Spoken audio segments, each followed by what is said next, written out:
Hello. അപ്പോൾ ഇന്നൊരു 8ന്റെ പണി കിട്ടിയിട്ട് നമ്മളൊന്ന് ടൗൺ വരെ പോകാൻ കേട്ടോ. 8ന്റെ പണിയെന്നല്ല 16ന്റെ പണിയെന്ന് തന്നെ വേണം പറയാൻ കേട്ടോ. അപ്പോൾ ഞാനും അതിച്ചയും കൂടെ ആണ് കേട്ടോ പോകുന്നത്. ഐഷൂട്ടിനെ അമ്മച്ചിനെ കൊണ്ടുപോയിട്ടില്ല, അവിടെ കൊണ്ടുപോയാ ഇടങ്ങേറാക്കും, അതുകൊണ്ട് പോയിട്ടില്ല കേട്ടോ.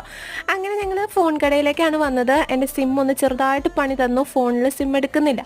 അങ്ങനെ അതൊക്കെ കറക്റ്റ് ആക്കിയിട്ട് നമ്മൾ തിരിച്ച് വീട്ടിലേക്ക് പോവാണ് കേട്ടോ. അപ്പോൾ പോകുന്ന വഴിക്ക് ചെറുകടിയൊക്കെ മേടിച്ചിട്ടാണ് കേട്ടോ നമ്മൾ വീട്ടിലേക്ക് പോകുന്നത്. വീഡിയോ ഞാൻ കുറച്ച് മുമ്പെടുത്ത വീഡിയോ ആണ് കേട്ടോ. അപ്പോൾ എൻ്റെ സൗണ്ട് ഒന്നും ശരിയാകാത്തതുകൊണ്ട് എനിക്ക് വീഡിയോ പലതും ഇടാൻ പറ്റിയിട്ടില്ല. അപ്പോൾ എനിക്ക് ഇപ്പോഴും സെറ്റായിട്ടൊന്നുമില്ല, എന്നാലും ഞാൻ ഇട്ടു എന്നുള്ളൂ കേട്ടോ. അപ്പോൾ നല്ല അന്തരീക്ഷമായിരുന്നു, വലിയ കുഴപ്പമൊന്നുമില്ലാത്ത ക്ലൈമറ്റ് ഒക്കെ ആയിരുന്നു കേട്ടോ. നല്ല വെയിലൊക്കെ ഉണ്ടായിരുന്നു. ഉദിക്കുന്ന വെയിലിന് നല്ല ചൂടുണ്ടായിരുന്നു കേട്ടോ. അങ്ങനെ നമ്മൾ വീട്ടിൽ വന്ന് ചൂടോടുകൂടി കുടിക്കാൻ വേണ്ടി കാപ്പി ഉണ്ടാക്കുകയാണ്. ബ്രൂ ആണ് ഉണ്ടാക്കിയത്. അങ്ങനെ പഴംപൊരിയും പരിപ്പോടിയും സുഖീനൊക്കെ ഉണ്ടായിരുന്നു. ചൂട് കാപ്പിയും കൂടെ കുടിച്ചിട്ടുണ്ടായിരുന്നു കേട്ടോ. അങ്ങനെ ഈവനിങ് ഒക്കെ ആയപ്പോഴത്തേക്ക് അതിച്ച് പുറത്ത് പോയിട്ട് വന്നപ്പോൾ കോളിഫ്ലവർ ബജ്ജി കൊണ്ടുവന്നു, അതും കഴിച്ചു. അപ്പോൾ ഇന്നത്തെ വീഡിയോ ഇത്രയേ ഉള്ളൂ.